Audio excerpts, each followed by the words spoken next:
Hey folks, we're going to continue working on artwork here for the Spelljammer Combat and Exploration book that we've been developing for the past year. And give me a second here to check my signal. I'll go through my intro spiel and then we'll get to work here for a while. Hold on real quick, checking my signal here. Mic check, 1, 2, 3, ABC, 1, 2, 3, easy as signal here. Mic check, 1, 2, 3, ABC.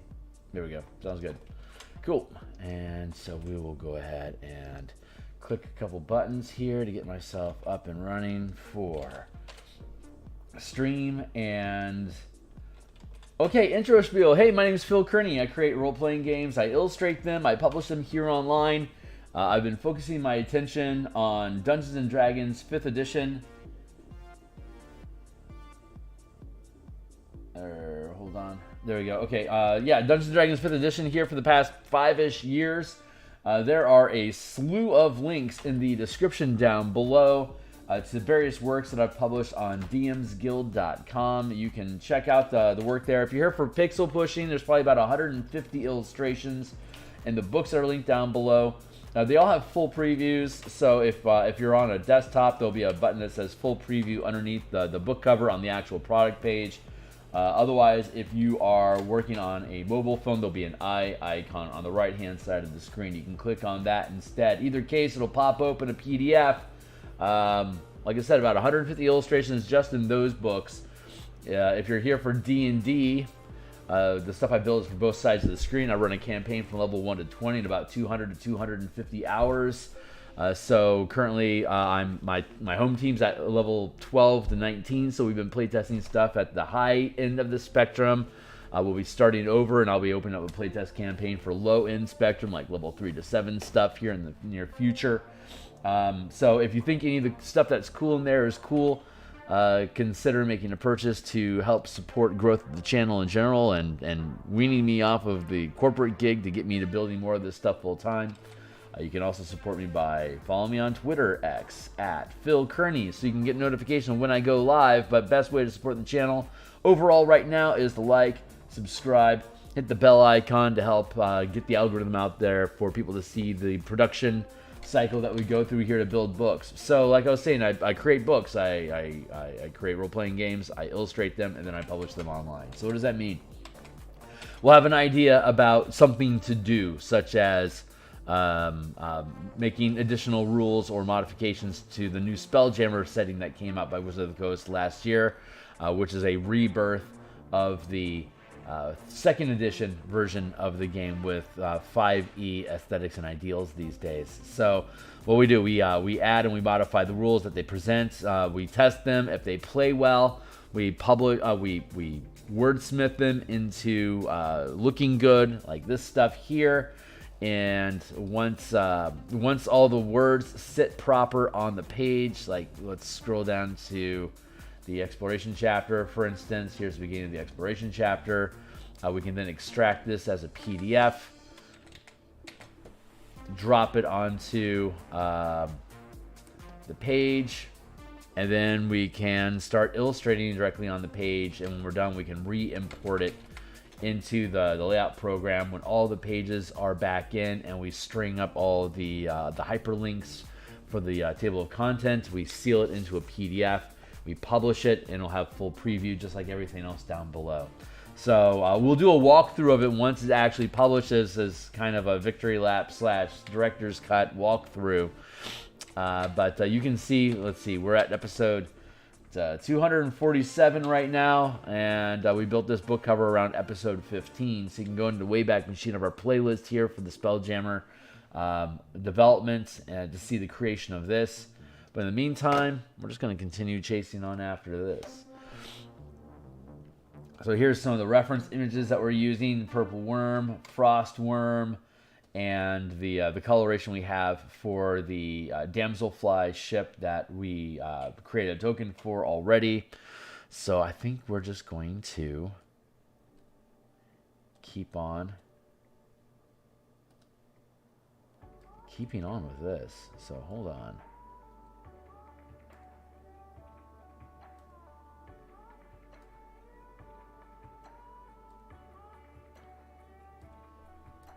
Why do we have two of those? Why do we have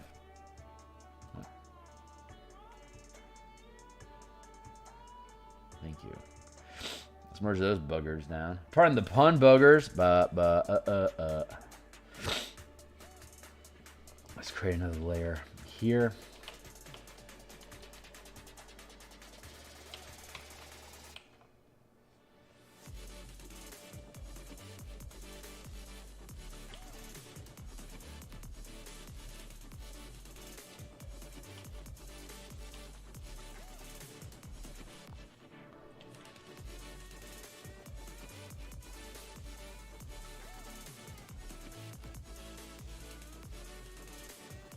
I dare say I think these are the wrong color.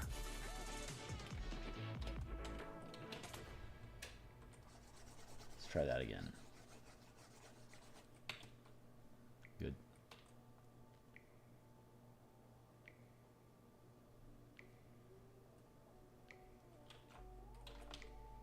Take it down to 2.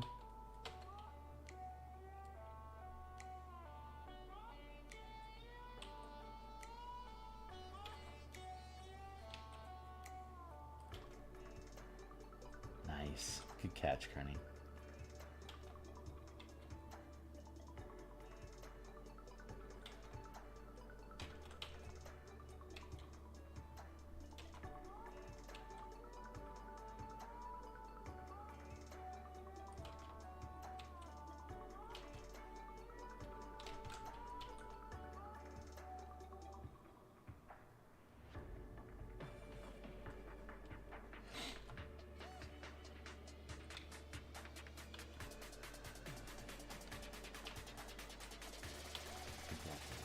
That.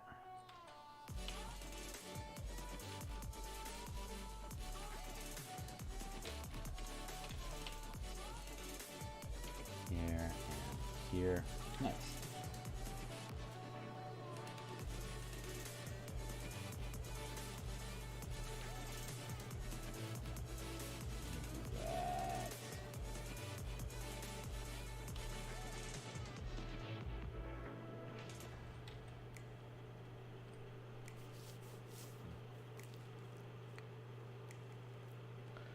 It's feeling pretty good. Let's cut these out.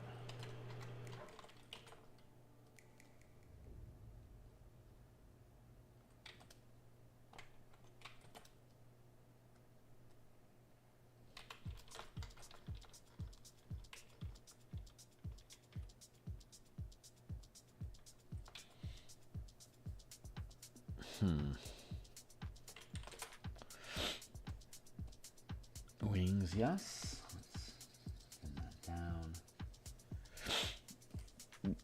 What, duplicate the group instead of trying to just freewheel it? And then we'll scoot these over to about like that. And then I think we'll, distort and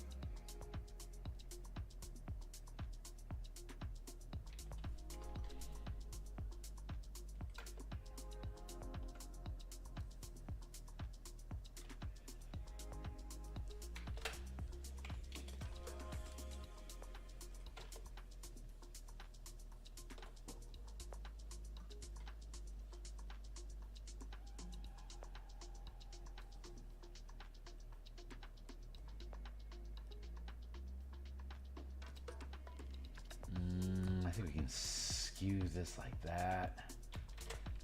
That feels pretty right.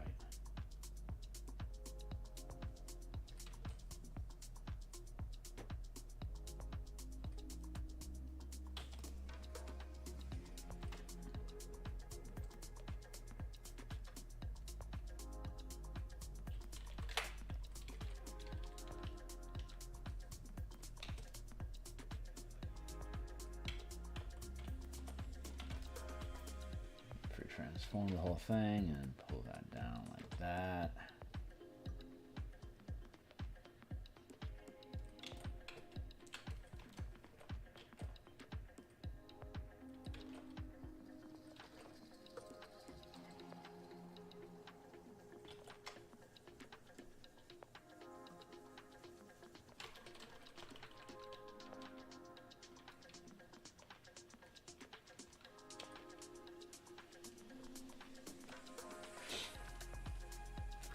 scoot you down a touch like that so you cinch up in the space a little bit better. Give you a tilt.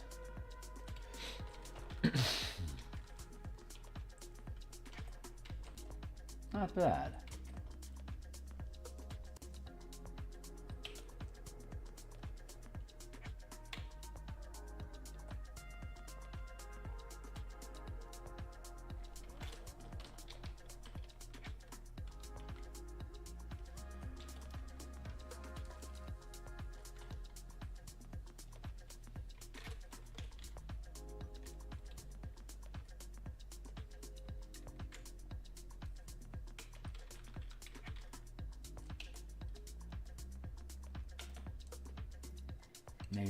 Maybe if we skew a bit.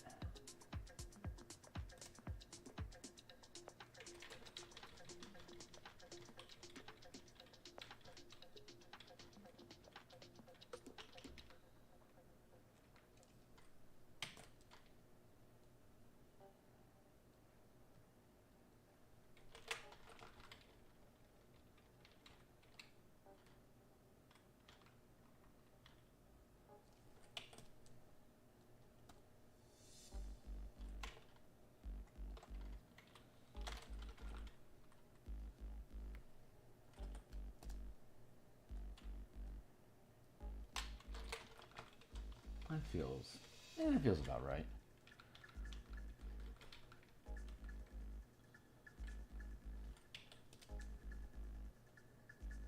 For transform, I still feel like I need to distort them a little bit.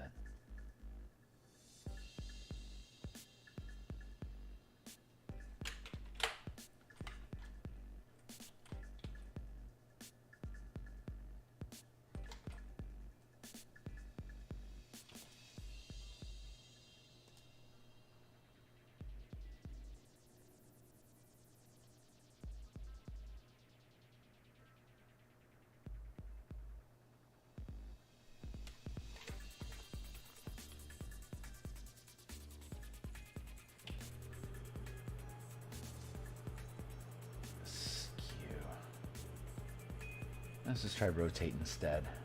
Look at this shape right. Hey, good morning. How you doing, Zona? What's the word?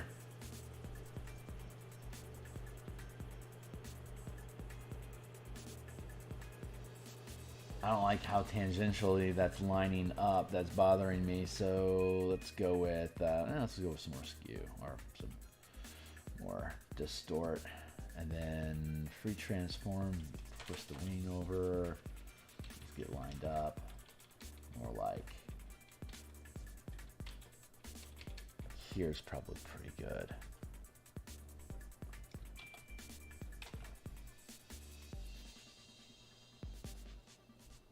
And then like that should fit.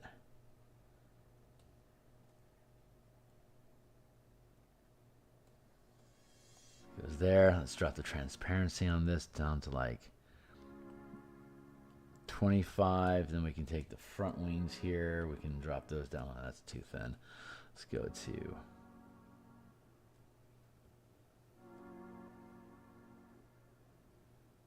33, and we'll take this one down to 66. And then we'll conceal the...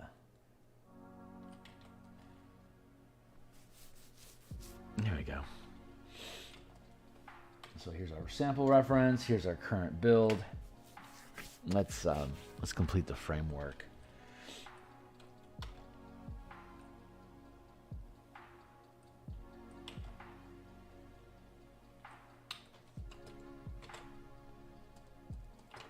There.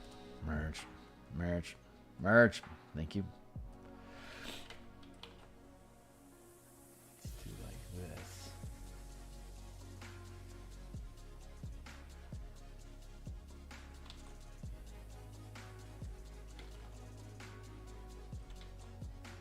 Stick this like that because we can come through and we can paint over with the color that we actually want. Right now we just need to make sure we get the lines right.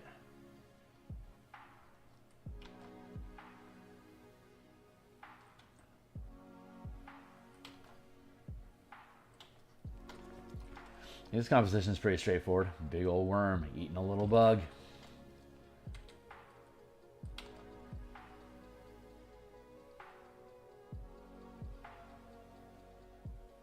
There.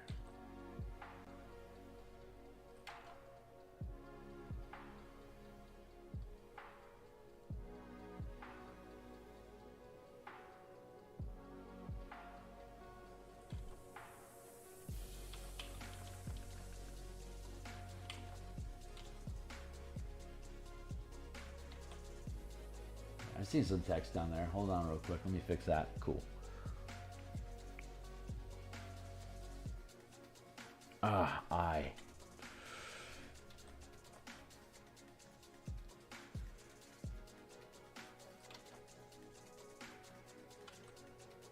What you say? What's up? Good. You doing? I certainly am.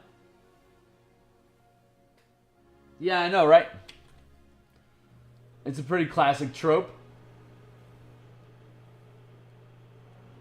And I am intentionally pursuing that feeling, because there was a lot of sense of wonder in Empire Strikes Back. I am exploiting specifically.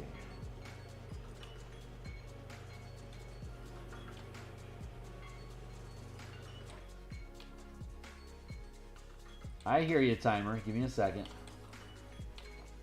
There we go. Let's conceal our references. This is the the chapter header for the exploration section of the book. I'm gonna pull bug forward a touch here. Probably drop the bug back just a touch like that.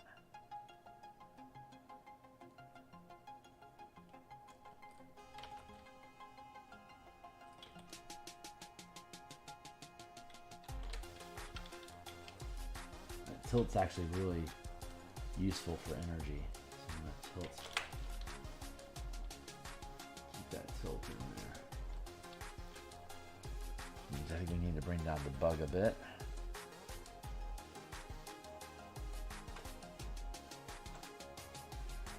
Say like that. We can keep the size large, but we needed to bring down the angle a touch. Like that. So I can still fill the space well and lunge into. Oop, no, yeah, no, we're starting to dig into the text. That's not good.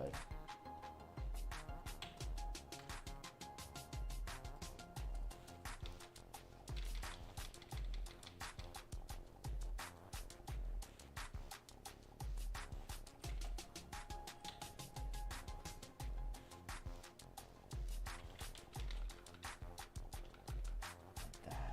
That should be okay.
Transform.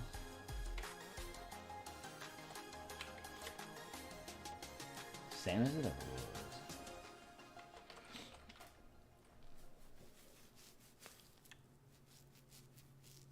was. Good. That feels like a proper arch.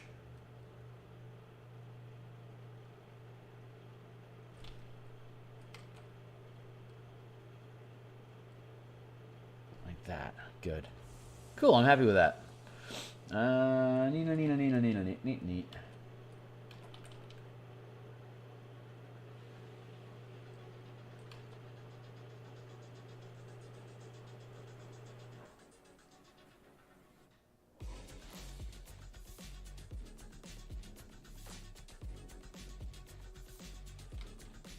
No. There we go.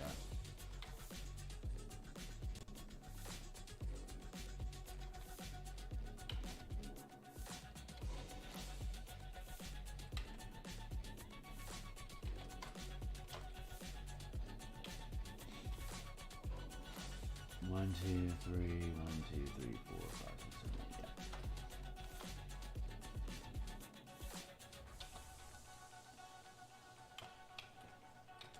Yeah. Let's bend this proper. Here for transform, perspective, like that.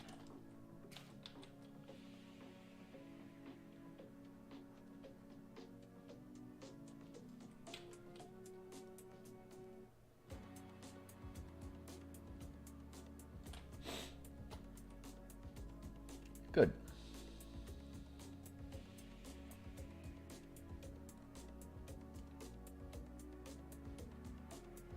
Swings barely counts. Where's our trash folder? Does we has a trash folder?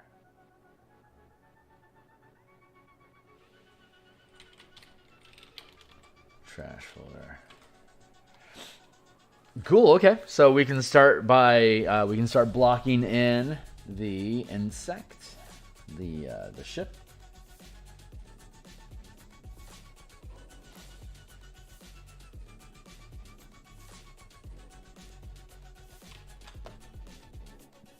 So let's do that.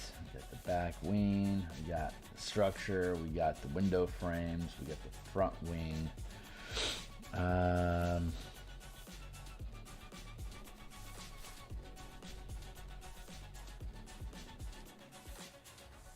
just gonna block these in for now as a line, and then let's put in color. I know I'll have to erase the back wing inside the structure here eventually, but I don't need to right now. So let's just grab a color off of our bug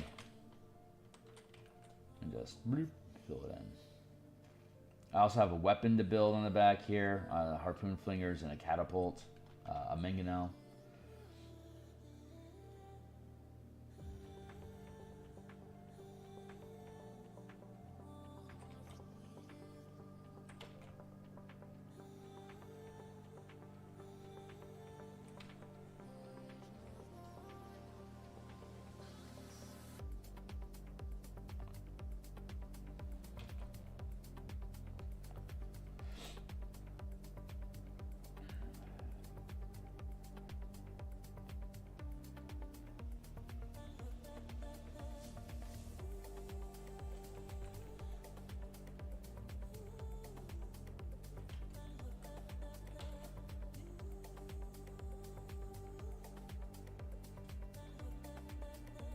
I like the idea of providing black and white bugs for people to then color themselves.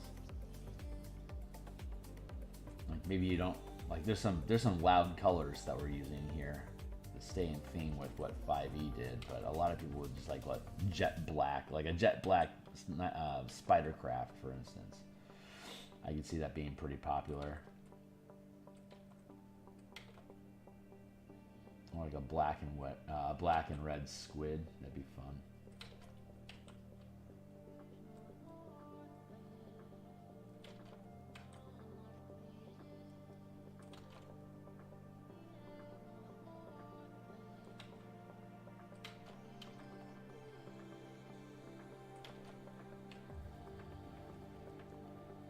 But I'm using the generic colors that we grabbed from the Wizard's book. Just to keep the color palette simple, so it's easier for folks to recognize which ships are which as they're going through the book.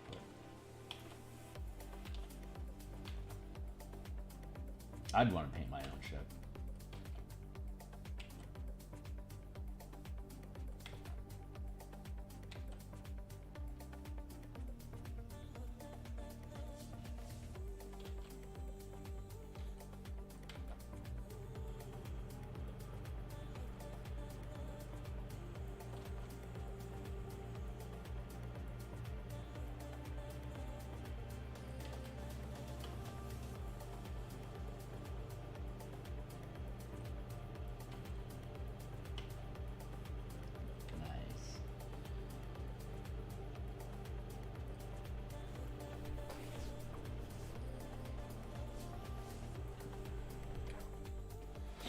grab some highlights and some darks.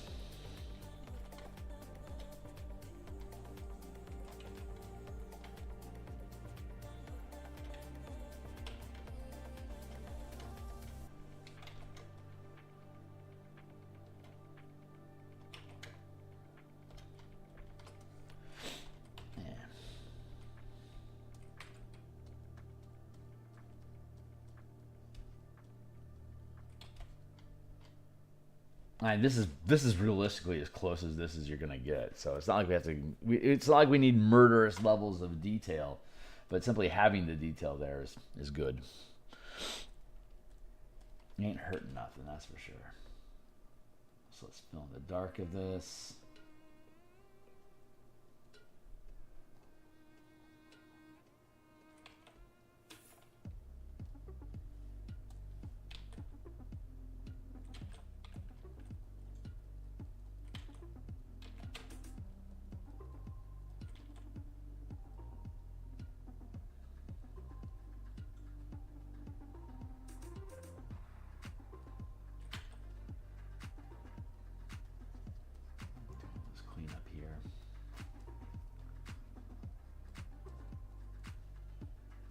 The last picture, that siege picture that we were doing from last week, that was by far the most, other than the book cover, well, even the book cover didn't have as complex of a composition as that did. That was by far the most complicated composition we had.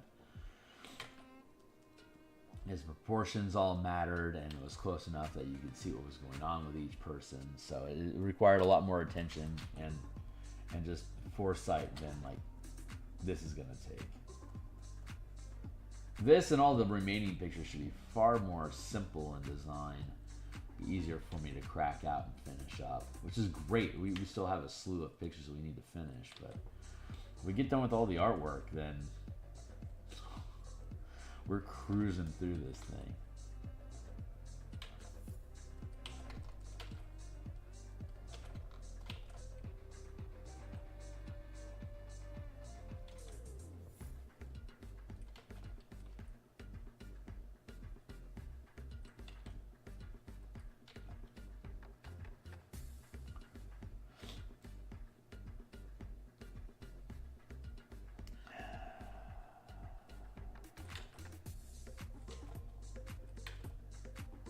It's about time this thing publishes.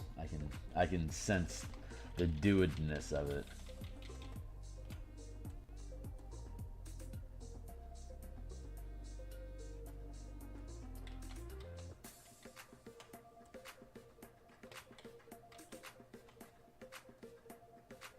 There you go. Let's get back on track with darkness.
I want to do a schematics page for each of these ships, like an overhead, like a simple overhead illustration like this, and then have like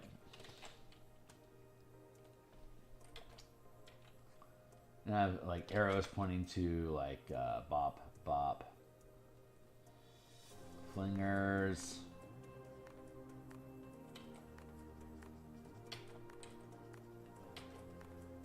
mangonel, ballista,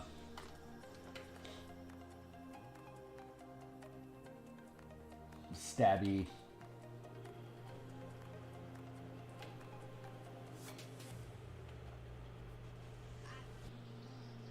piercing rams,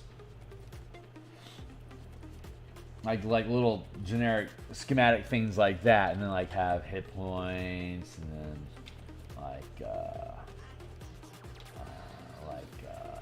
wood material. That's, I mean, that's really all I need. Like simple little schematic things like that. Cargo, weight, cargo, tow, capacities, stuff like that. Like very simple, very simple schematic stuff. That's what I want to do. I want to have like a little half page or like a quarter. If I can get away with like a quarter page for each of them, that would be ideal. But I have to design those.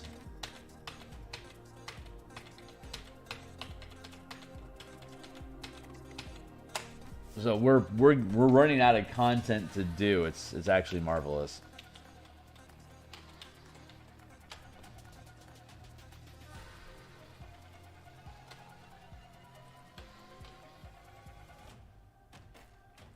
When we're completely out of content, we publish the book.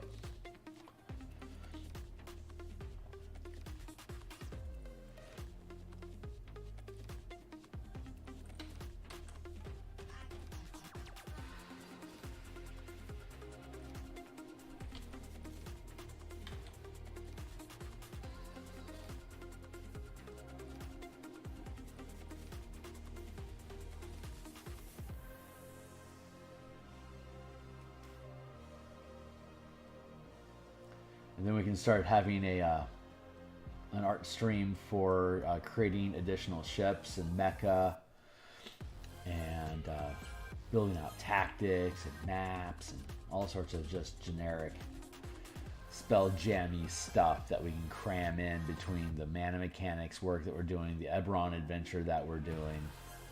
It'll all eventually curve together. But the Eberron project will move to the mornings like this once this book is completed, and then we'll move the Martial Powers project forward.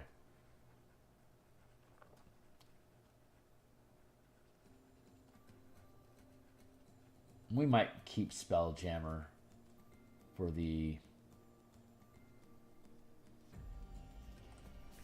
like Tuesday, Friday lunch, maybe.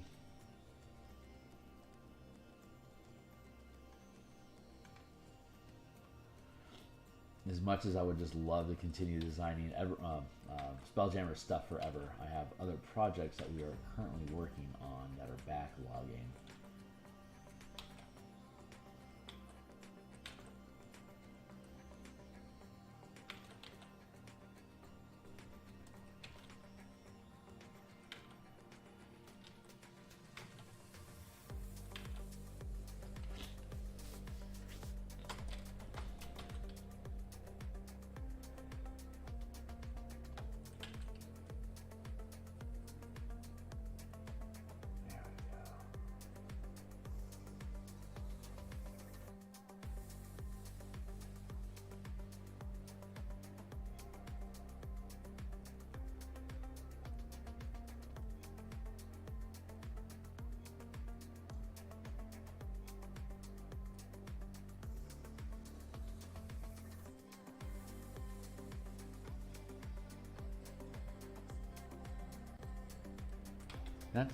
That feels pretty good.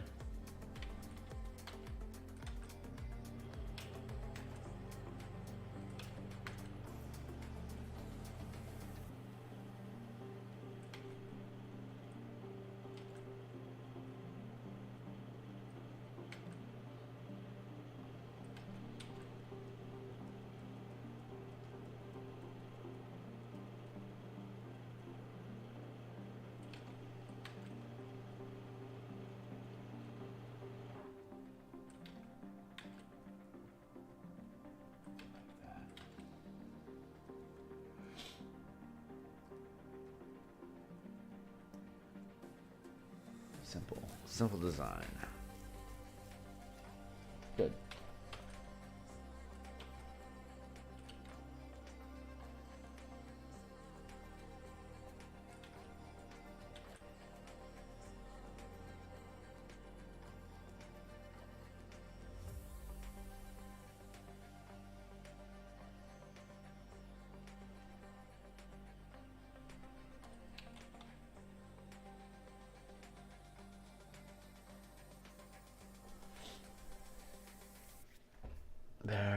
Let's do a highlight layer.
I hear you, timer.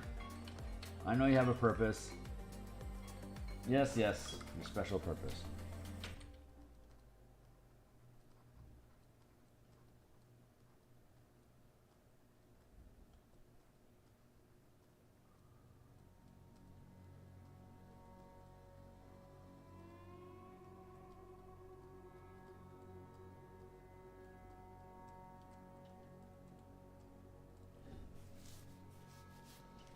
Good.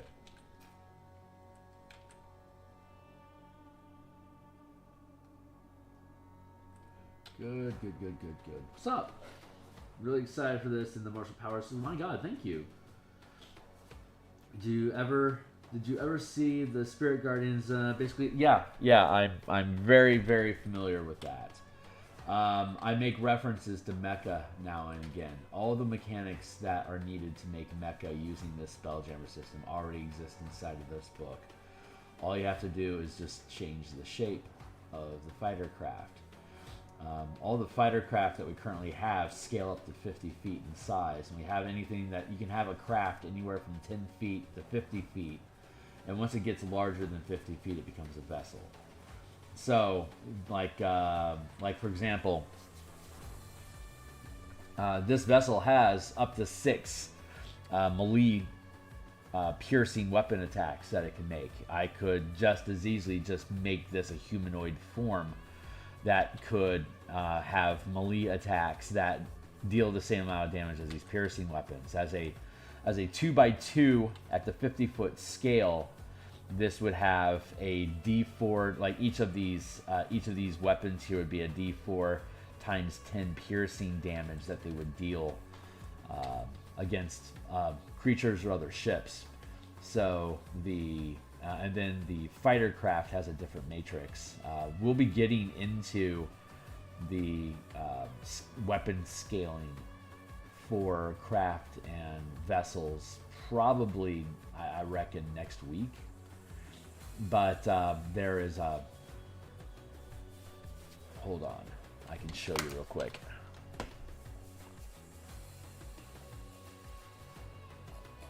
Since you're asking.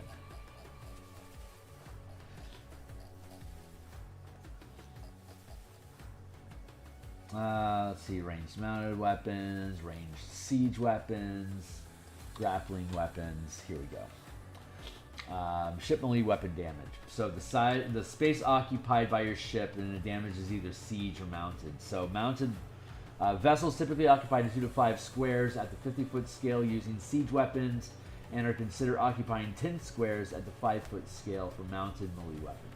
Craft occupy 2 to 10 squares at the 5-foot scale using mounted weapons. So mounted weapons, space occupied, say a 30-foot tall Spirit Guardian would occupy 6 squares at the 5-foot scale. So its mounted weapon damage would be 3d8 when it makes an attack, just like with a generic, so if you have a Spirit Guardian that's humanoid shape, its mitts, its bludgeon attacks would do 3d8 bludgeoning damage when it hits. If you equip it with a weapon, it would then be able to upscale to as a two-handed, like a halberd or like a giant-sized claymore. It would be able to do up to D4 times 10 damage as a two-handed weapon. But individual melee attacks like a 50-foot scale, like a 50-foot tall Spirit Guardian would do 5d8 or d4 times 10 damage with raw attacks. With a weapon, it would be able to ramp that up. Like if it was 50 feet tall, then it would be in this 1 to 2 space area here, so it'd be doing d4 times 10 or 5d8 damage. And then if it's wielding a larger sized weapon, then it would upgrade from a d4. It would upgrade to either a d6 or a d8. That's a variable we need to lock down. But you can scale it up that way. We already have grappling and holding mechanics. We already have the damage scaling mechanics for fighter craft. It's basically 10 hit points per 5 feet of space that a ship occupies. It's like this is occupying 50 feet, 100 feet. So this would basically be a 200-foot craft, and it would have damage resistance. Like with light material, have a damage resistance of 10.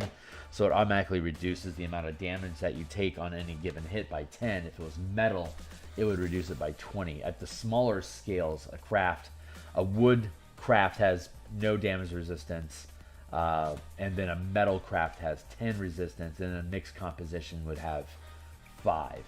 So like metal and wood, or like chitin, bone, that's a composition. So all the mechanics that we need already exist inside of here. And then there's a question of can the mecha fly on its own, or is it capable of only ground movement? If it can fly, then it would have a more advanced helm. It would have a 500 gold piece helm, plus cost of frame. And then if it's ground only, as a combat like as a ground unit, it would have a 250 gold piece helm plus cost of the frame. But it really is that simple. And the way that the mechanics work is that the pilot, the hit points that the ship have are effectively like a temporary hit point shield for the pilot, and the pilot can use your own hit points or the ship hit points. But when the ship runs out of hit points, when it drops to 0, it becomes disabled. So at some point, if you want to keep your ship up and running and it keeps taking damage, then you as a pilot have to start taking damage on behalf of the ship to protect it from being destroyed. And that requires your characters to start dumping healing on your pilots. Craft and mecha have far less hit points, so they basically, if a fighter has 40 hit points and you're only in a size huge 15-foot fighter craft, it's only going to have 30 extra hit points for you. So you're only going to be scaling up like maybe a level or two in the amount of hit points that you're going to have in a fighter craft. So you aren't actually upscaling significantly by using these craft. You can deal more damage and cut through an orc like an ogre really quickly, but you're in a size huge mecha, so you should be fighting giants that have like 100 and 150 hit points apiece. But in a 20-foot mecha like that, you're going to be going through. You can shred through a hill giant on your own, like maybe 3 or 4 hits at most. So once per round, like a fighter, like an 11th level fighter, can go through a fire giant like 1 round a piece. It's pretty easy to dig through them that way. And at the 50-foot scale, in a Spirit Guardian, your characters would basically, or a mecha craft, your characters are basically able to use all of their normal character mechanics. It's just that they're at the 50-foot scale instead of the 5-foot scale. So it's very, very simple. And then we can have mecha pilot specialists.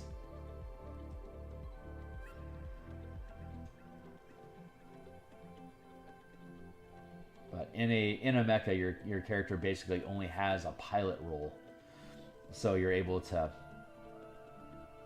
and if it has ranged weapon, then you'd be able to make ranged weapon attacks with it as well.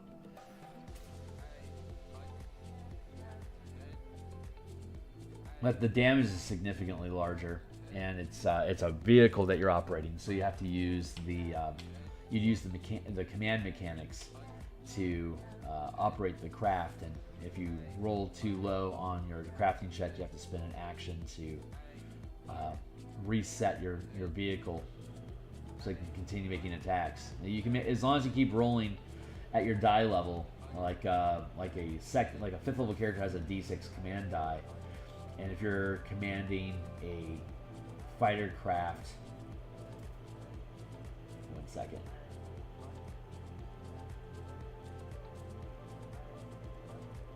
Up to 10 feet, it has a target number of 1. 20 feet has a target number of 2. 30 feet has a target number of 3.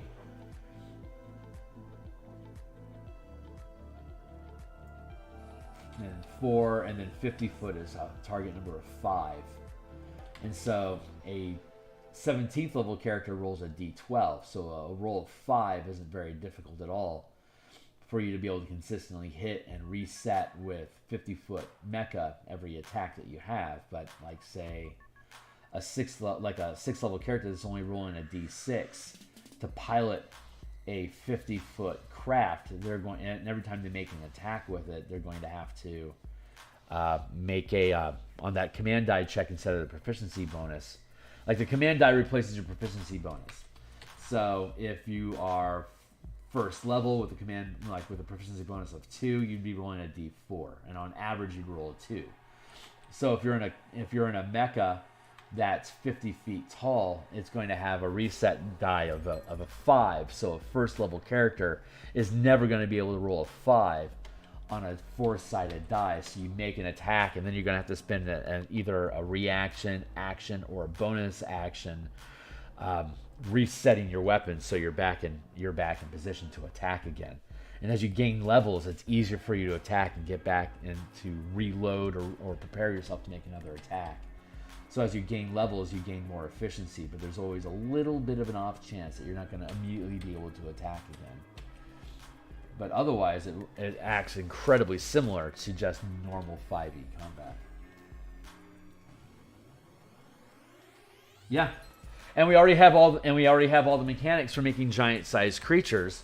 We know how that all just scales with weapon. If we're dealing with a creature like this, is up to 250 feet in size, right? Or up to 1,000, up to 500 feet in size. 10 squares at the 50-foot scale is d12 times 10. So if you have a kaiju that's 500 feet tall, I bet you can guess how much damage that kaiju would do with a normal melee attack. It's going to probably be about 10 times the size as this one. So you can either do a d12 times 100 or 10d12 times 10. Up to you. But you can continue scaling up creatures until you've got Omicron, the planet-eating robot from Transformers. And I've got a heating pad in my lap because it's fucking cold in here. My space heater broke yesterday. And I don't like having central air above 60 because it gets too dry. But it gets fucking cold.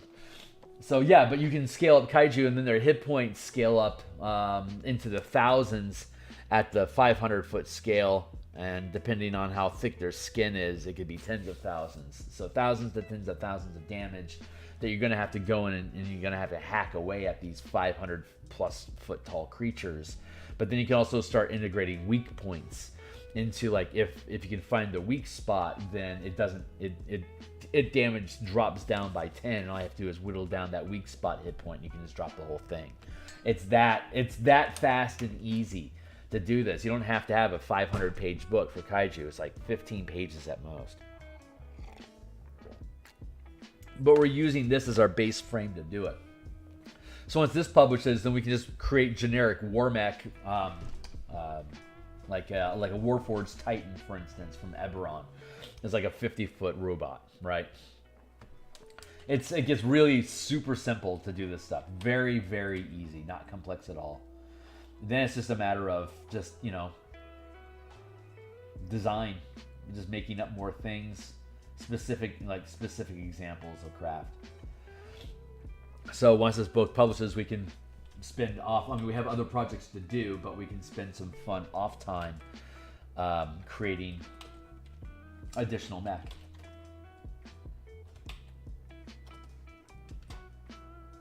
So I'm pretty proud of it. It's a pretty extensive document, and then eventually when I stopped doing DMsGuild stuff, the rules are generic enough that I can just rewrite them using generic language and either add them like the community contents or whatever work or whatever license it is I decide I end up wanting to use. But I have the freedom to do that.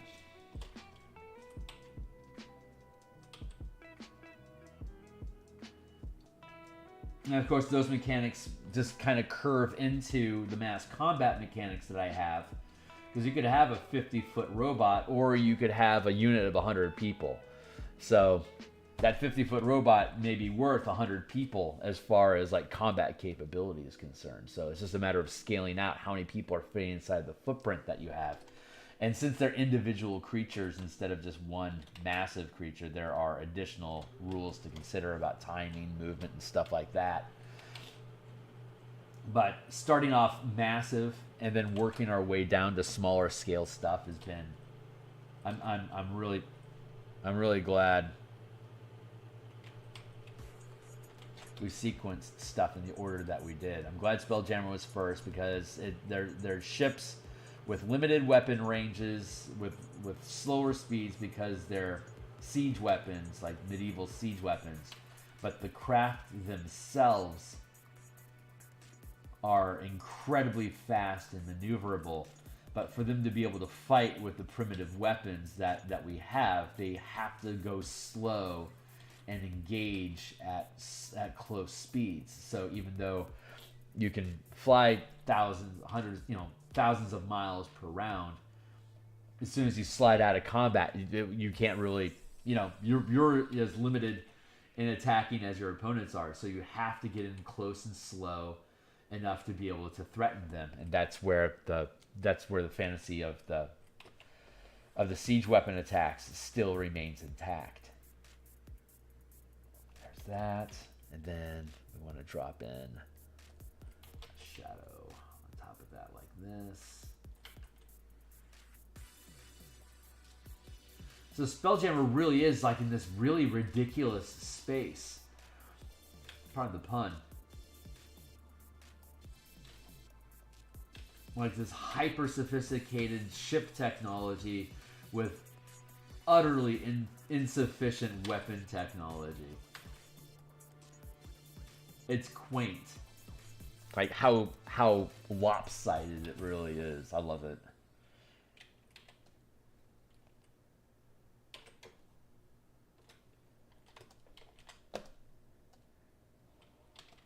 I love that lopsidedness. It's just so goofy. Love this song.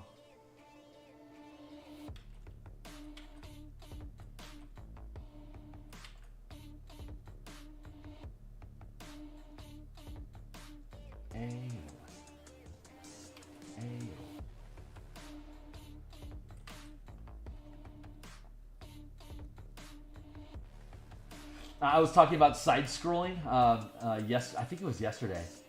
How this type of because of the flight capability and the hovering ability of these crafts, just like creatures can hover, that allows us to have side-scrolling dungeons.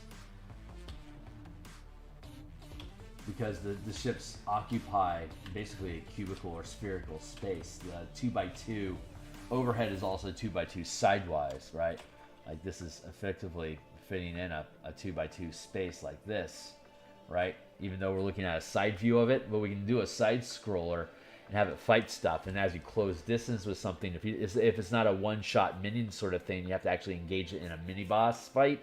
You can then have an overhead view of the boss and the creatures, kind of like a fantasy, like a reverse fantasy, Final Fantasy sort of thing, where like Final Fantasy, you have overhead movement, right, with characters moving around inside of a grid, and then when they encounter an enemy, it zooms in and then becomes an isometric, two-dimensional side scroll sort of thing, where you got enemies on one side and you on the other, and you attack back and forth because you're lined up. This can sort of have that same sort of thing, except in a side-scrolling dungeon, everything would be sidewise until you enter combat with something that's more than just a minion, and then it would be a top-side map where you're maneuvering around inside the space with the boss that you're fighting. When you defeat them, then you can drop to the side scroller again and continue moving forward that way. So you can flip between, like if you're on a floor, like if you're in a space, you can have an overhead map of you maneuvering through the caverns or the system or the city or whatever it is that you're doing in your Spelljammer ship like you expect. But if you're transitioning from one map to another, you can have a transition as a side scroll where you're going from like down the tunnel from the floor that you're on to the next floor down. That journey between floors, like the stair journey, can be a side scroll adventure, or side scroll challenge to flip up the type of encounters that you're having on your map. So I've never seen side scrolling in any 5e games before, and so I'm really excited about that too. We are not specifically including that in this book, but again, that's another extension piece that we can add on, like as a pay what you want PSA sort of things. Like, by the way, did you know? If you're interested in side scroll or large scale missions, you can do so with this book. Insert here.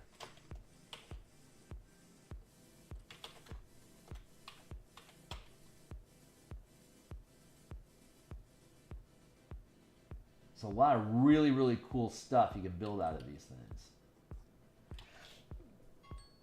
Thank you, Timely Timer. He wants me to take a sip of coffee. It is 7:20 here. We're doing good. We're doing really, really good.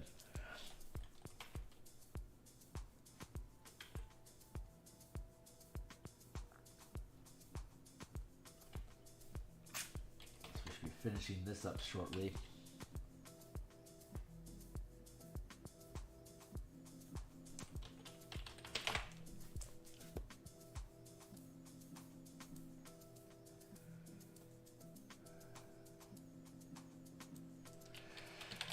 Domes. And then body.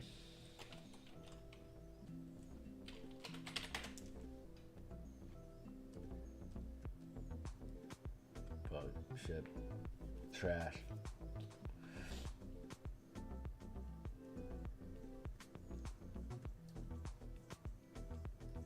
Like that. Good. Body, line.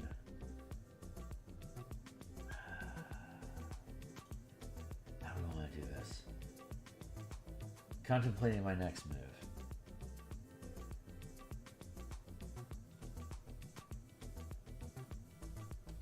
Same as it ever was.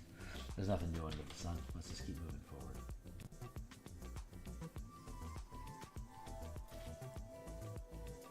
Let's do this instead.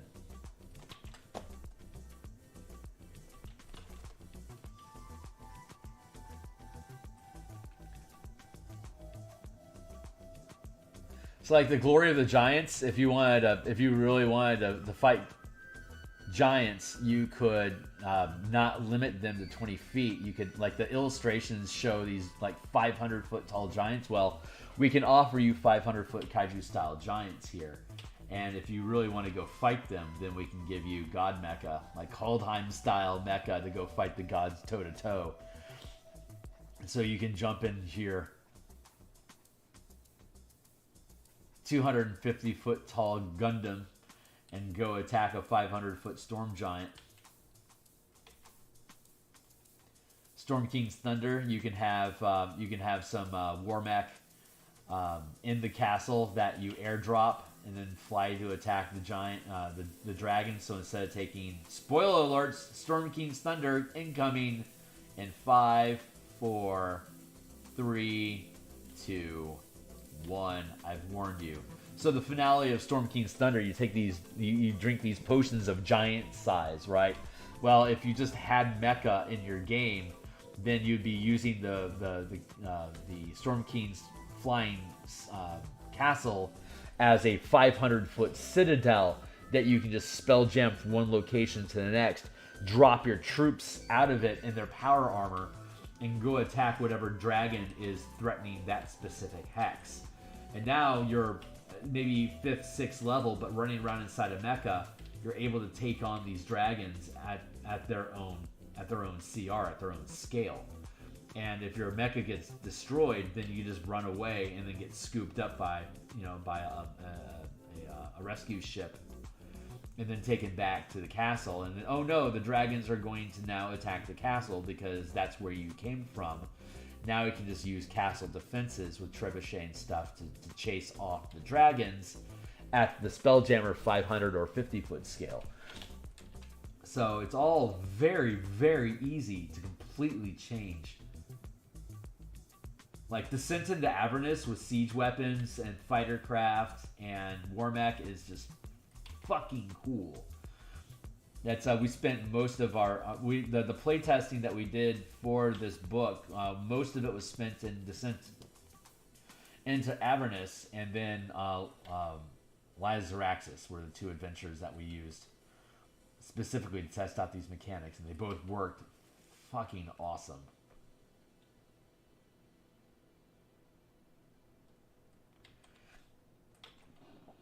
Because we'd already built the generic 50-foot scale vehicles for land use with Infernal War Machines from Descent into Avernus. That was the original intent for our vehicle rules. But then it just happened that Spelljammer could use the exact same rules, just 10 times larger. And since we had that, it's like, oh, there's no fighter craft in Spelljammer yet. Well, all we had to do was give our Infernal War Machines, our Mad Max trucks, wings, and now they can fly like helicopters. And now we have fighter craft in the Spelljammer game. More spoiler alerts for Descent into Avernus in 5, 4, 3, 2, 1. You've been warned.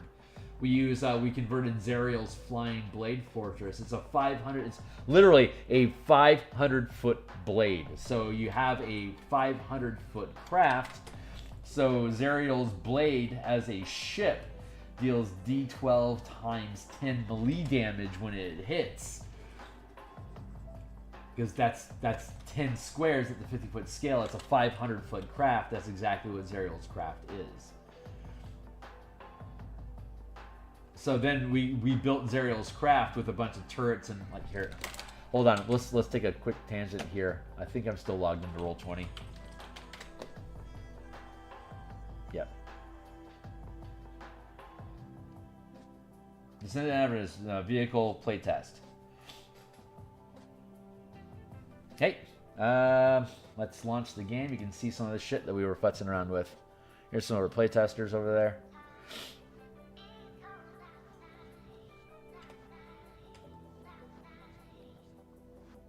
Yep. So here's the Scorpion ship that we gave the team to fight against Zariel. Hold on. Here's the 50-foot scale. So here's Zariel's blade. Here is here's the city of Avernus, or not Avernus, El Terrell that got dragged into hell. Right. Let's see. Yeah, this is a chunk of it, but here, let's zoom in a little bit more. There you go. Here's the full city. El Terrell is literally a mile. So you got 1, 2, 3, 4, 5, 6, 7, 8, 9, 10, right? At the 500-foot scale, these are 500-foot by 500-foot squares. You can see our Scorpion ship sitting there, but here's El Terrell's, here's Zariel's Flying Blade top down. Here's the 50-foot scale. Here is a close-up of this section here. We zoom in here. Here's a block of terrain here, like this 3x2 area at the 500-foot scale. Just scale back. You can see that's what this area is here, but these are 50-foot scale. So here's the fighter craft that we were using as helicopters to fly around the fortress to fight off demons that were climbing up the chains. So here's a turret that like a turret construct that the forces of hell were using to climb up the chains, and they were securing a. Sorry, my navigation's a little wonky right now. Trying to scroll this thing around. At one point before the team decimated all the troops, there was a decent force of demons that had stockpiled over here, and they had a line of siege weapons they had lined up here along the chain. And so the devils were actually defending the border here on the city while demons were trying to climb up the chain to take over the city.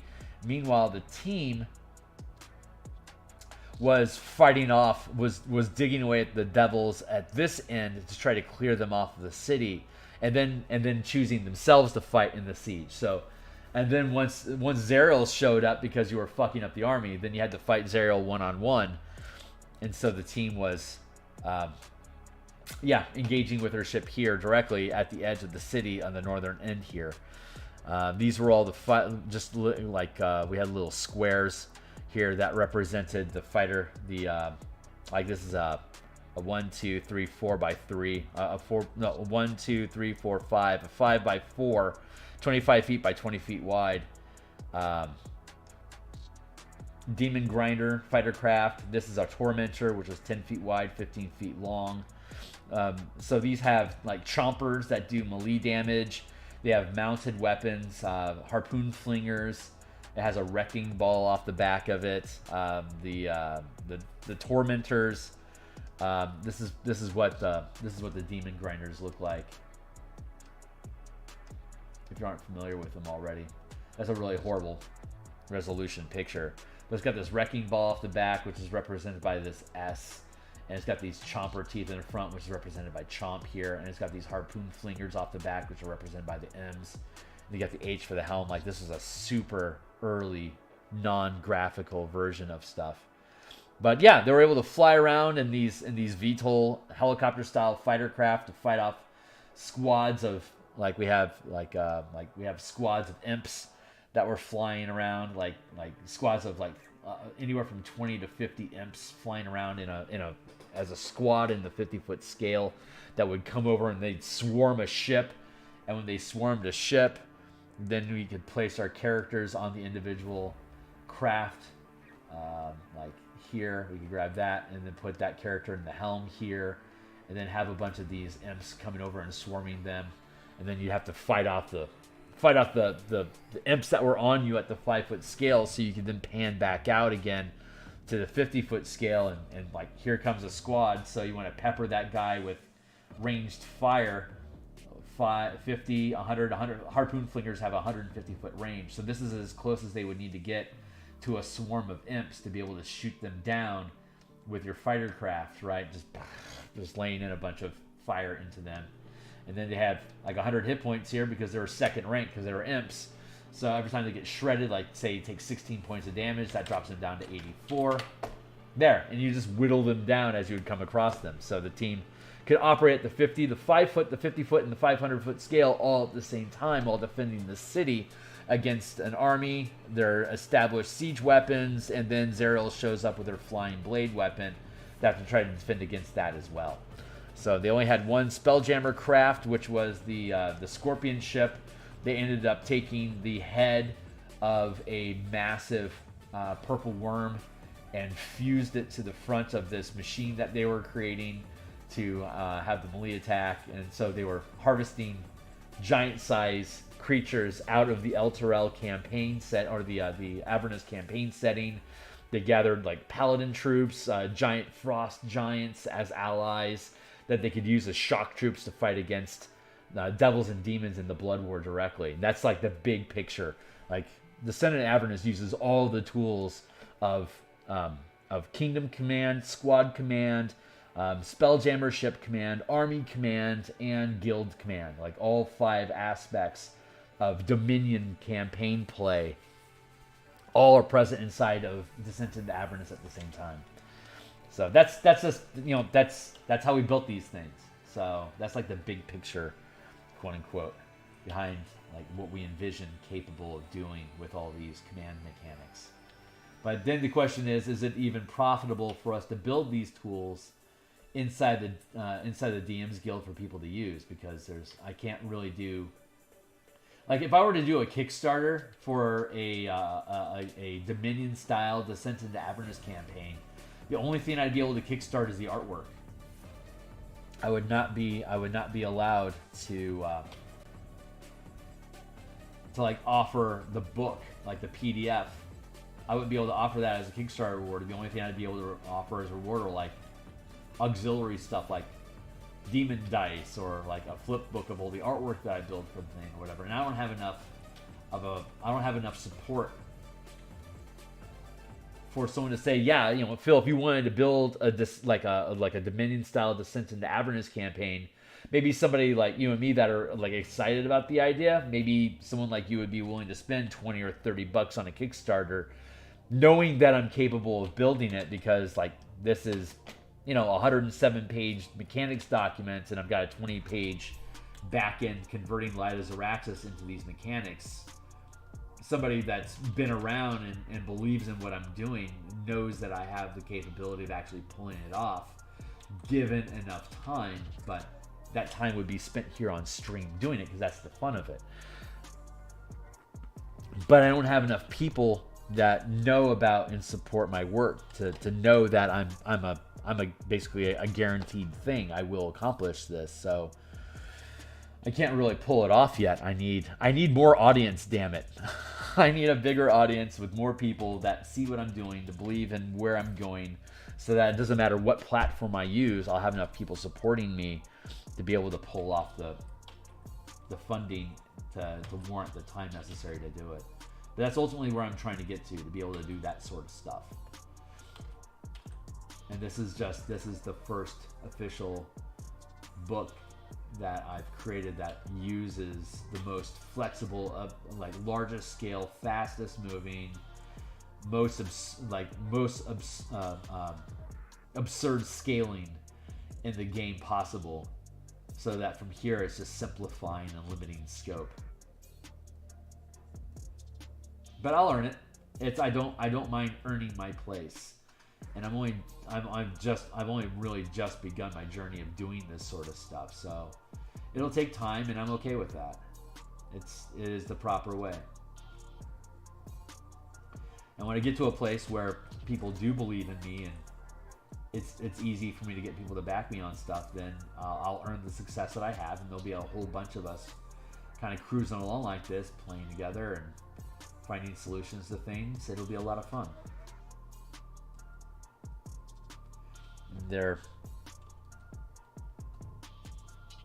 Again, it'll be reasonable. I kind of want a slow burn, because if I somehow became popular and people paid attention to me, people, like so many people that I can't keep track of how many people are paying attention to me, there's a risk of ego inflation there, and exploding too quickly wouldn't allow me to have the proper mindset or infrastructure to be able to support the growth, and I would be at risk of nuking my own progress. So slow is stable. So I'm not looking to be. I want the clout, I want the reputation, I want the growth, because these books are expensive and they take a shitload of time to build. So that requires support. So I want the support so that I can pursue these larger scale projects. And God willing, in time, I'll be able to like afford to hire other people so that other people can pursue their dreams inside of this space along with me. I'm only as useful as I can provide resources and opportunities to other people. If I can't do that for other people, then all I'm doing is building my own crown, and no one gives a shit about me. I'll die eventually and I'll be gone. I want to build something that other people can make use of the tools and expand their game and have fun with as well. Be able to guide that direction while I'm still here. That's the dream. That's my dream, anyway. And that's what I hope to become. But I gotta earn it. It can't just be given to me. I have to show that I'm worth it. If I just keep doing what I'm doing, enough people will catch wind eventually that, yeah, Phil's doing some cool shit. Let's like and subscribe and support him and shit. We'll get there.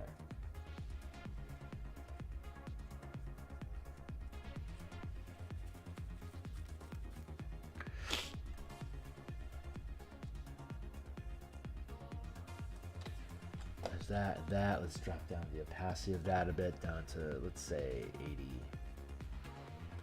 And we can take these, we can drop them down to, like, say, 50. There. Nice. Very nice. And then we can take these wings out of here.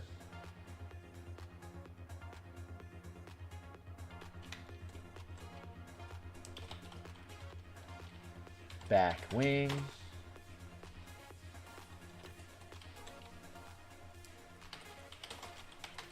Front wing.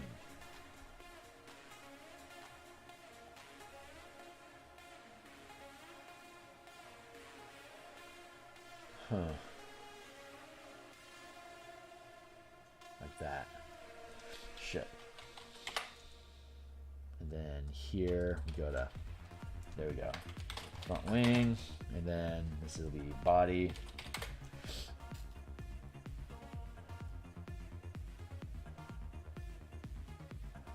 Let's see. Domes.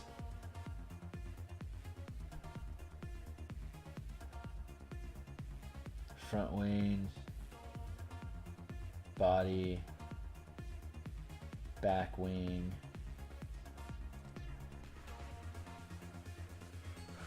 Ungroup. There we go. How are we doing on time? 7. Okay, this is our last 20 minutes. Yeah, so we can just leave that for now. That's pretty good. Oh, we still need to put in the mangonel and the weapons. So let's put those here, and then let's grab a dark like that. Grab black.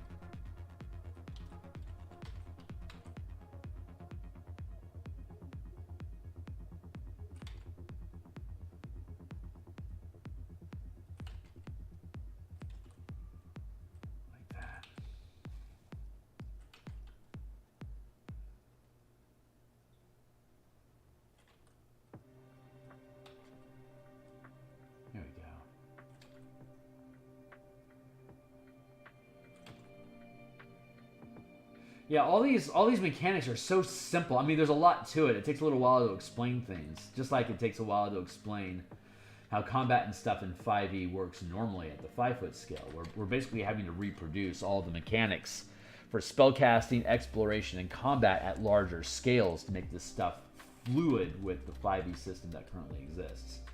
But once you do that, it's pretty straightforward and easy. Like once you look at it and you understand how 5e works already on your own, this stuff is really easy to grok. And then it just kind of disintegrates away into, you know, theater of the mind or grid combat like you want, and it becomes actually really mundane. Like the excitement of, oh, this is larger scale stuff fades away honestly pretty quickly. And then it just becomes a matter of, okay, well, what kind of adventure, what kind of story do you want to have with these? Because it's just another ship combat, or it's just another mecha versus kaiju fight. You know, it's like it becomes so fluid and it's so familiar with what 5e already is. It quickly becomes boring. It's so surprisingly enough, like after 5 or 6 sessions of doing this stuff, it's just D&D. It's just D&D. There's nothing fancy about it. It's just larger scale, and it just opens up more narratives, which is surprising. It surprised me how unexciting it became so quickly. It's like, but that's exactly the goal that we wanted. Like it's fun to have mass combat, but you like using these systems. You don't have to stop. Like you can just throw them in at like spontaneously. It's as easy as throwing together a pack of orcs or goblins attacking your team, it's just as easy to set up a legion of orcs or a ship full of goblins. It takes no more effort. It's just as easy, and that's what's so awesome about the system, is that it's so generic and simple that it'll become intuitive almost immediately at your table when you utilize the rules. Once you get over like how much, like the chunkiness of it, you know, because like you have to relearn how like opportunity attacks will feel familiar, but there's a little exceptions to rule because of the scale that you're working with.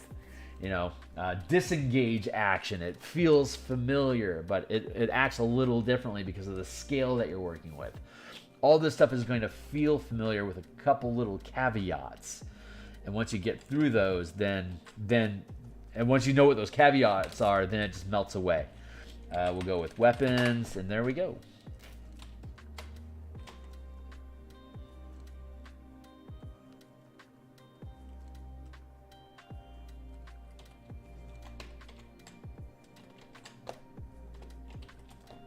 A little bit bigger.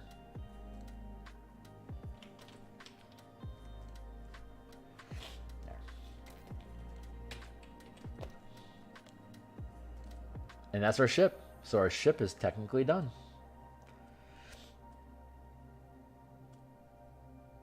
I spy with my eye. I believe something that is text. Now we can start working on the bug. What's up?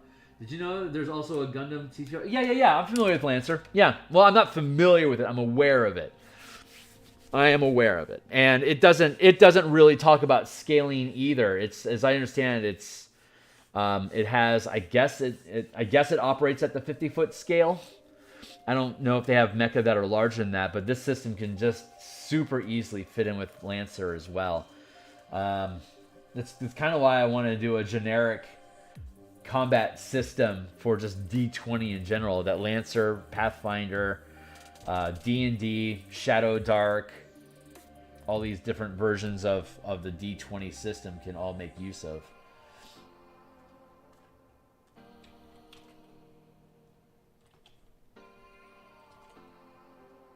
But yeah, I am aware of it. And I flipped through the book once, but I didn't study it.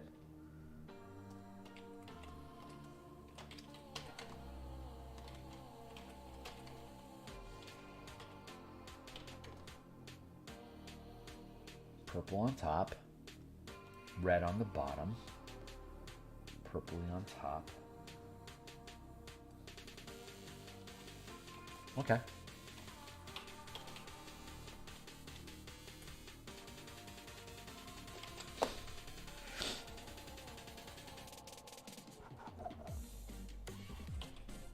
Purpley on top.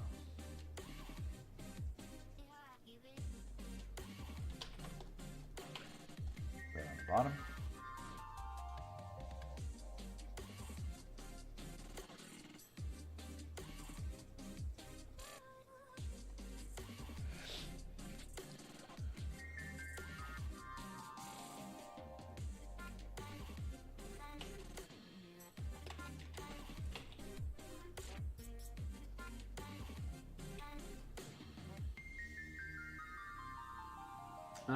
Size classes. There's only 3. Got it. So it's basically just a modifier. Oh, right. Yeah. Well, I mean, yeah. I could probably translate it into the system like in maybe an hour. If I needed to take time to become intimately familiar with the Lancer system. Like I could have carrier ships that Lancers are being dropped from, a giant land crawler. Like what was that? Fuck, I already forgot the name of that of the computer game that just recently came out. The mecha. There's PvP and there's the adventure where you're fighting like huge size land crawlers and anyway. But yeah, I could translate Lancer into this probably in an hour. It's just scaling. So, and Lancer doesn't really emphasize getting out of your mecha. It's basically locked in at that 50-foot scale.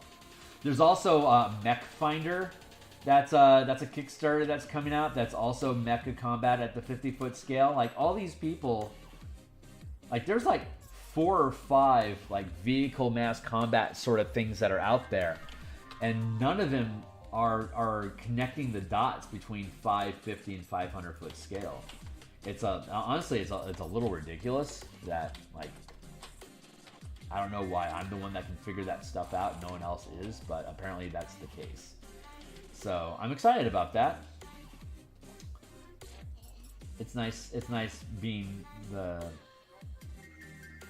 having a bright idea, but you know, once stuff starts publishing, other people will automatically start to, assuming I get any kind of lift or interest at all, other people will get what it is I'm doing, and you'll start seeing scaling mechanics integrated into other people's Kickstarters and projects in the future. But currently, no one does, because no one has taken the time, apparently, including wizards, to figure out how systems can scale up from 5 feet to infinite scale, which is why it's taken us damn near a year and a half to build this thing, because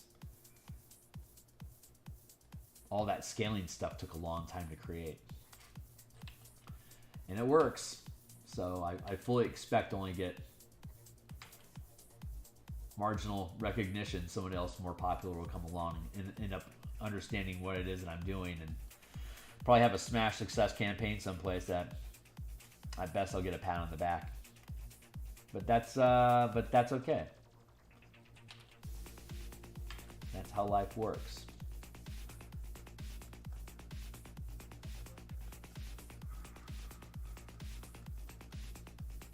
Because we all know, we've been watching this stream for a year.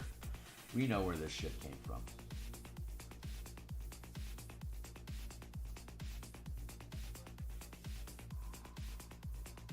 I just wish I had enough lift to be able to build huge Kickstarters with this stuff and like hire a bunch of people to help me write the thing and make a career out of it, so I could be focusing on this stuff 60 hours a week instead of only 25 and have a day job I have to go waste my time at. But I haven't earned it yet. I have not earned it. If that is my destiny, I will be walked into it. There will be nothing I can do to avoid it. But I'm not ready yet, so that's why it's not me yet. These things take time.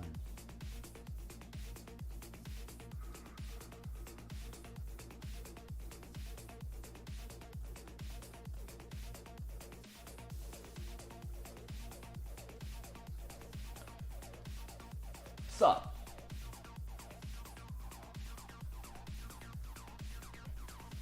Thank you. I'm incredibly proud of it. But you had to, like, I had to rebuild. Spelljammer is so perfect for it because the weapons are so simple, but the movement is so vast. Like, it forces you to stay inside of that 1 mile area. Like, if we were doing Lancer, you could realistically have lasers firing at things 10,000 miles away, and it would only take a 6-second round to resolve that stuff, which is fine. You can have stuff at that larger scale, but like, why would you want to close distance with something? It's but the movement scaling, all that stuff with Spelljammer, it works. It's such a funny setting because it has such vastly simple weapons with such complicated scaling and movement options. It's such a juxtaposition.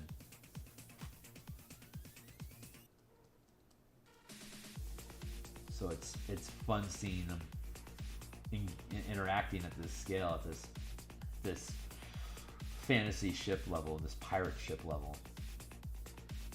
But my heart is in a Magitech sort of, like, space opera is where I'm at. It's just there's no like, I like fantasy genre and I like space opera. Spelljammer is a very natural place for me to sit in, but I like the technology level to be a little bit more complicated than, you know, siege machines. But I'll have to build a setting for that specifically if I want to do that. which is going to warrant a Kickstarter campaign, which perhaps I'll be able to do maybe in 2025, 2026, something like that, maybe. I don't know. I'm just hoping to keep building things and that people keep taking an interest and that we keep slowly building, so we get to a place where when I start doing Kickstarters like that, they'll automatically fund. We'll have enough people that are in support to be excited to see the thing, so they'll hang out with us while we build the thing. That I can get it sold first and then build it second, and have supporters and patrons come through and mess with the stuff and offer suggestions for artwork and just have more of a community experience here. Just like what we're doing right now, just larger scale. More people involved taking interest. That's where we hope to get to in time.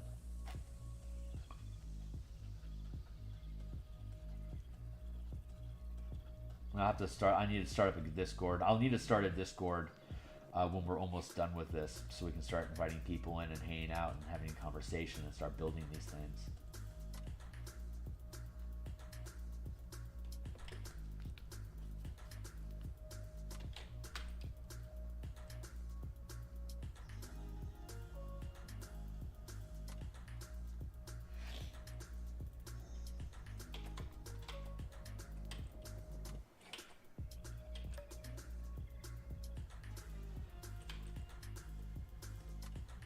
We'll get there.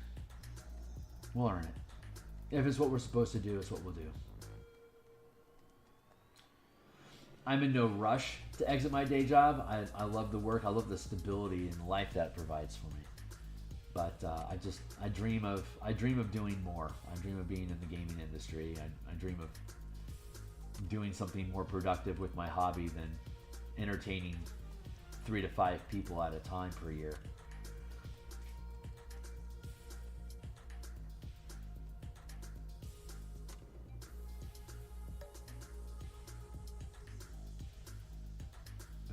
Take time.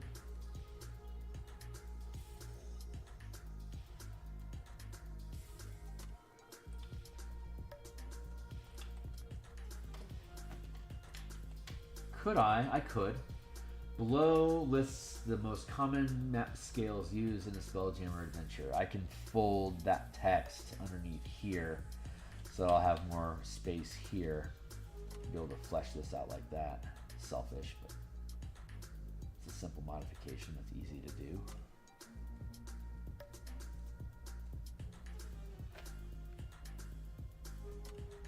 So let's do that.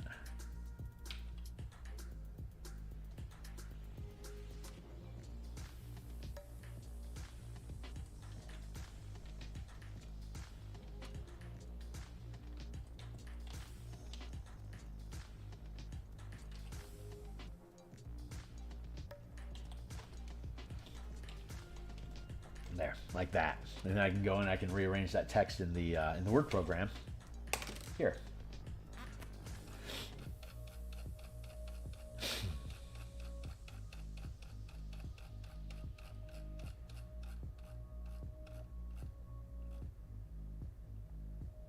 Nice style and crew rank, locating crew, making repairs, spell casting.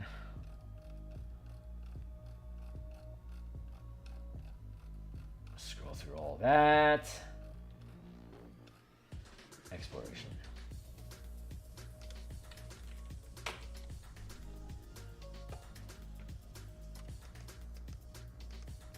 See? Easy peasy, just like that.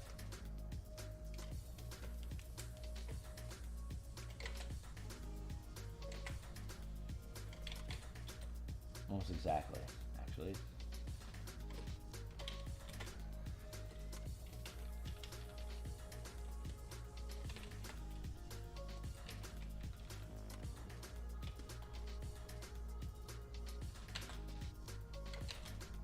Yep.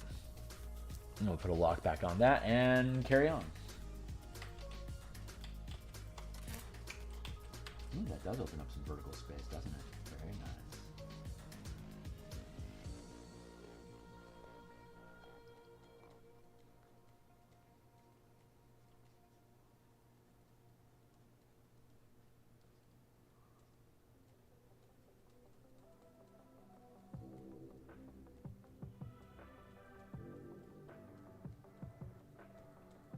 Like there's like mechanics about like closing distance with moving objects, closing distance with stable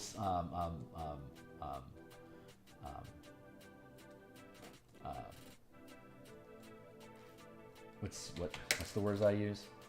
Hold on. Stationary. Thank you. Stationary objects. But you have to have there. But there's a lot of, because of the scale and the maneuverability and the distances involved with the craft. You have to have rules about how objects can interact with each other. So like, you have to depict the scale of movement during combat because there's so many scales they can operate at, and then shifting scales between the different size maps. You have to have that laid out, and then beyond just shifting scales, the base mechanics of like how you process the movement of changing scale. Then there's actually shifting scale with stationary objects. So if you're trying to close distance with something that can't move, that's basically like landing or taking off from an object. Versus engaging with shifting scales between things that can move, which is like pursuit, closing and opening distance between objects. And then there's both stationary and moving objects. If you're trying to close distance and engage with other things that can move fast while everybody's circling around a larger stationary object, you have to be able to depict the stationary object where everything is relative to each other. And you have to be able to look individually at how the two ships are engaging with each other as they are moving around that stationary map. So there's these different interactions that happen there, which open up new type of movement stuff like pacing, where you're choosing to stay locked in at a certain distance, even though you're moving around the map together, like at the 500 or 5,000 miles scale. You're still only 50 feet apart from each other, so you have to pace the ship that you're in combat with. And then there's surging, which is, even though we're only at the 5 or the 50 or the 500 foot scale combat map, I could move 10,000 miles per round if I wanted to and just yeet out of this combat map altogether. So that's surging, where you're using speed at a higher scale of movement than the map is currently depicting. And so how do you express that? Basically, it's scales of like 10 squares is a single square of movement at a larger scale. 50 feet, 10 squares at the 50 foot scale is only one square at the 500 foot scale. So if I set what gear my ship is moving in, if I'm geared at the 500 foot scale and I'm on a 50 foot map, if I take one square of movement, it's going to result in me moving 10 squares in a line at the 50 foot scale. So if I move at a scale that's too high, I could slam into a wall and wreck my ship. So you have to think about stuff like that as well. So you have to have language for expressing how these things interact with each other. And then there's aligning gravity planes where smaller ships can ride in the wake of larger ships. Pursuits is when all ships move the same speed, the same relative speed, like 100 million miles per day. Well, you can still close or open distance. You can still lose things in a chase or like outrun them. These are things that, like, it's not just everyone moves 100 million miles per day. That's just a generalization of about how much distance you can travel uninterrupted. But in combat, there's scaling in and out and closing distance and pursuing and losing each other. Like all the stuff that you expect in a normal pursuit. And then there's grappling, having to deal with ships that can grapple at 500 feet. How do you grapple? How does a 500 foot craft grapple something that's only 5 feet tall? Or how does a 5 foot creature try to grapple a 500 foot creature? Well, you can't. There's holding rules. So we have this mechanic called holding, where we have effects of grappling, and undersized grappling attack is referred to as holding. But the rules of grappling, like how to break a grapple, are basically the same depending whether you're holding or actually grappling. Then you have to make opportunity attacks, and how does that work at the different scales? So these are all things that need to have language that adds volume and mechanics. But once you read through and you kind of just grok how the mechanics work, then they just melt away and they become non-issues during combat. And occasionally I have to look up what was the specifics about grappling, or like I want to, like if my hammerhead ship rams your craft and I knock everyone off of their gravity, then I'm going to scuttle their ship and everyone's going to take falling damage but getting knocked around inside of their craft. That's what scuttling is. Then, of course, there's squeezing mechanics. How do I squeeze my ship into a smaller space? We can see that these, like we can see here that this fills a 200 foot, like a 100 foot square space, right? But this craft could actually squeeze into a much narrower space. So we have mechanics about squeezing, just like large-sized creatures can squeeze into medium spaces. Scaling ships similarly can squeeze as well, and it limits their maneuverability, right? And then you got the actual ship rolls and going through all the action economy of doing that. Like, all this stuff exists. It all makes sense because it's all just translating and upsizing or upscaling the size of the 5 foot scale rules that already exist, just applying it to larger things. That should actually be touching there.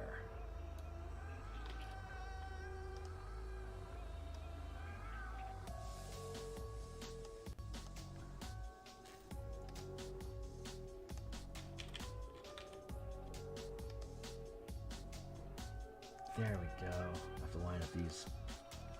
Not all these boxes are probably lined up since I imported the background, but you can see here that this is right along that edge with the text, and it goes all the way to the edge here with the frame, while the rest of the text has like this little 1/4 inch gap between them, but the boxes don't. But the boxes are the same width as the column here. So that's a fun little interface that we do. But this is this chart is technically text. It's not a breakout box.